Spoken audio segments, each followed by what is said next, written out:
Social media world, what's going on? Hope everyone is doing well. Hope everyone is doing well. Well, check this out, man. I'm going to talk about a few things here, and I think I'm going to just start spinning my crypto narrative around to where I used to talk about in my channel. Um, I've been thinking about it for a while, and I'm going to do what comes natural. Not like crypto doesn't come natural, but just do what I do what I enjoy to do. It is what it is. I rent this channel from YouTube, so I'll just free flow. So, in my, I guess, talking now, what inspired me to really actually, start to change the theme of my channel, like really, yeah, I'm gonna talk about crypto too, but this is also something that's really relevant. Um, there's an aspect of life that, okay, let's talk about crypto and the nefarious stuff that goes on in crypto, the shady wickedness that goes on in crypto. You see how, you know you can't escape bad stuff. You can't escape anything that's going on that's bad. This article is talking about how this a CEO of a firm, a crypto firm, wow, crypto CEO of all things, right? Yeah, because you find good and bad in everything, right? They say you know dark web had some grip, had its grips in crypto, Silk Road, etc., etc. Do your research, you'll find out. But so does currency, so does fiat. Fiat is mired in muck, blood, death, anything bad you could imagine to this day. So moving on, we understand that. 210 days prison for crypto CEO who held 13,000 child abuse and bestiality files. See, this heathen, right? This. See, there's one thing I can't stand personally. That's one thing I can't stand is a person who inflicts harm on children, and harm in every facet that you could think of. That disturbs me to a point where I just want to just make. It's almost like you want to ensure that these perpetrators, these abusers, get everything that they got coming to them, all the worst thing that could happen to them tenfold.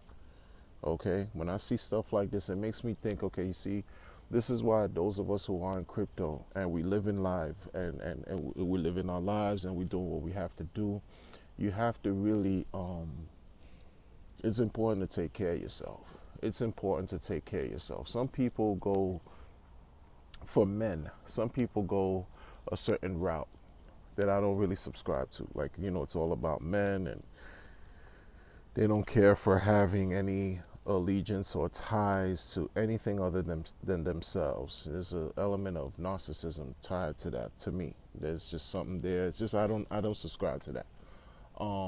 They don't have families. They're single. This is just what they do. That's all they care about. They don't even own anything else but crypto. Like, there's some BTC maximalists that go hard like that. They're just you have outliers. So they could be like the just most extreme version of a Bitcoiner who just like, not only are they Bitcoiner, but they're just loners where they just live on their own. It is what it is, and they live life. They pretty much follow their own path. I don't really subscribe to that. If you're not, committing crazy things like a pedophile or abuser, you go, it is what it is. Live your life, no judgment. But you got folks like this. But then you have other people who are, it's not their story. They have families or they're in a relationship. They just have attachments, obligations, things they have going on. You got to take care of people, etc., etc. Your interactions and dealings with folks don't change just because you're in crypto. They just don't change. We could focus on crypto and just obsess over it, but there's a whole world going on outside this, a whole world. going on outside of this, and what is your interaction like? What is the nature of your dealings with people? Like, how are you outside of crypto in real life? How are you? How are you as a person? How are you dealing with people, with others, with your family, with your loved ones, with your children, etc.? What is it that you're doing to help lift people up, lift something up, or improve your life, your well-being, and to help your loved ones do the same, or lack thereof? Okay, this is the matter that this is what comes to me that I think needs to be highlighted too in this space.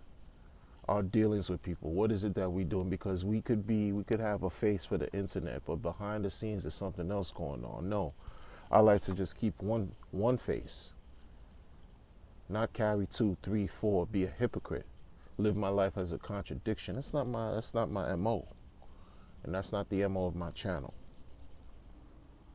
It's sad to see this situation right here, where you have a person who was the head of his own cryptocurrency business, okay, gets caught sexually abusing children. I mean, let's read this real quick, and then I'm going to expound a little more. A crypto firm CEO got around just 6 months in prison for possessing 13,000 child abuse and bestiality files depicting infant, child, and animal sex abuse. My goodness, in a rather twisted turn of events for the public and the innocent minor, and the innocent minor victims of sexual abuse, the CEO of Utah-based defunct cryptocurrency firm is sentenced for 210 days in prison by Judge Douglas Holding. 210 days prison time. Throw the book at this mother. The decision has caused an uproar among the masses, of course, and a petition to remove Justice Hogan has been launched online. He might allegedly be, a pedo as well. People are criticizing the decision as the 40-year-old CEO, Doug Saltzman, faced up to 15 years in prison, and it dropped down to 210 days. Oh, man. What's shocking is that based on the time he has already spent behind bars, he would be released within 2 months. Originally, Saltzman faced 11 charges, but was tried for 3 counts of second-degree felonies and pleaded guilty for all. Saltzman, the owner of tech firm Saltmine, an admitted pedophile, was also given 48 months probation, $10,000 fine for each of the felonies, and a warning by the judge. Reportedly, Saltzman possessed over 13,000 graphic images, very graphic images of rape, sexual abuse, and bestiality. The culprit, who has a reputation of being a computer genius, showed remorse during the court proceedings, which were held online because of the pandemic, and admitted that he had a problem and was seeking help from a psychiatrist. Yeah, okay. Should I read the rest of the internet crime against children? Task Force raided his residence on Sunday, May 7, 2019, after an internet service provider tipped authorities. Oh, this is an old article. Wow. This is an old article.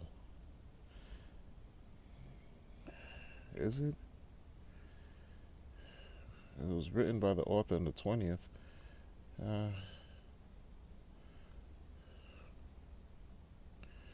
After an internet service provider tipped authorities that the accused shared porn images via peer-to-peer file sharing program, the team seized many electronic devices from his home, including an SD card, SSD storage device, a laptop, and a black computer.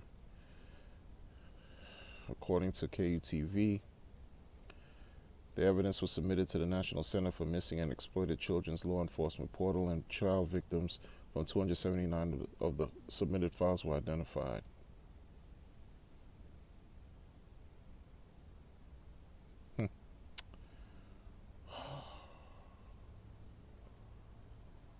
Now, what do you think about the sentences? The first file was a video compilation of brutal rape of preteen girls and even toddlers. Videos depicting Saltzman having sexual intercourse with unconscious women were also part of his files. I mean,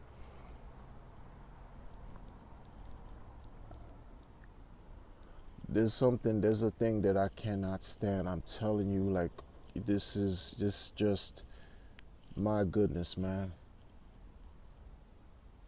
A grown adult, I don't care how sick, how mentally distorted and traumatized and twisted and ill a person is. Hands off. They need to hands off to the children, man, to the babies, to the kids. Come on, man. Hands off. This shit makes me sick. Excuse my language, people. I'm sorry. I just had to go there. This is just this is just, man, this is crazy, man. And tied with crypto. Of course. Why not? What couldn't have it any other way, right?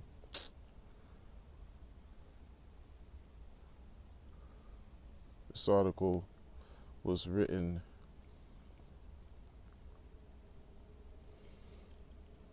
by this gentleman, this person, on May 21st, 2020, several days ago, a few days ago, whatever. But I mean, sickening, sickening. And you know, behind closed doors, a lot of stuff, a lot of people that, again, they show you one face, they show you one face, and behind closed doors there's some another thing going on, man. And people in all walks of life have this type of story, man. You'd be surprised who you have around your life who lives a double life. You'd be surprised who you have around you. You think they're a close relative, you think they're a close friend, you think there's somebody you could confide in, and what they're doing is destroying the lives of children. You'd be surprised, man. You'd be surprised. You'd be surprised. And this shit goes on continuously over and over and over again. I'm telling you, like for real, it's about really taking notice of being aware of what's going on, like really paying attention. It's those little signs. It's those signs that, you know, that make your hair raise or it make your eyebrow raise, the little intuition, that hunch that tells you when something is suspect. Take heed. Take heed. Take heed. You know, pay attention to the signs. Some of these people, they just have, to me, they have no business walking. They have no business. But that's just me. They have no business living. This is ridiculous. It's ridiculous. It's ridiculous. You know, and it's crazy, I guess, in a time of, you know, staying at home and everything. You know, I caught up on some a true story type of series on one of these streaming networks. I'm not gonna give them any like because they're not paying me to, you know, sponsor me or anything like that. So what's the point, right? And there was nothing but a series of events of how people during their childhood were traumatized unimaginably, like in such levels of just horrific experiences and tales that they were going through, where some of them even had both parents who would support the nonsense, who actually gave away one of the children to go to a cult. Are you kidding me, man? Gave them away because of the person's orientation. It's sickening. Sickening. It's sickening. It's disgusting. It's stuff like this. This is why these are the types of things that exist in life, right? That show you that anything that happens to you that's good is worth something. It's worth something. Because there are people who are literally right now as we speak, suffering, in pain. I've worked with kids who were broken, traumatized, who've lived by the time they were 7 years old, they lived the lifetimes of 3 people, of many adults. They lived in such horrific circumstances and experiences that could kill an average adult. And they had to endure at 7, by the time they were 7. So can you imagine? And some of us have the gall, have the, you know, the to complain. Sometimes certain things and things like this puts a lot into perspective. It puts a whole lot into perspective. When you have something going on that's good, hold on to it, appreciate it, cherish it. Don't take anything for granted. Anything, especially any positive experiences that you're having, these blessings that you could have that you ignore, that we often ignore. Don't ignore them anymore, because there's some people who are literally crumbling, being destroyed. Some won't make it, and some will, and those who will have to live a lifetime in recovery.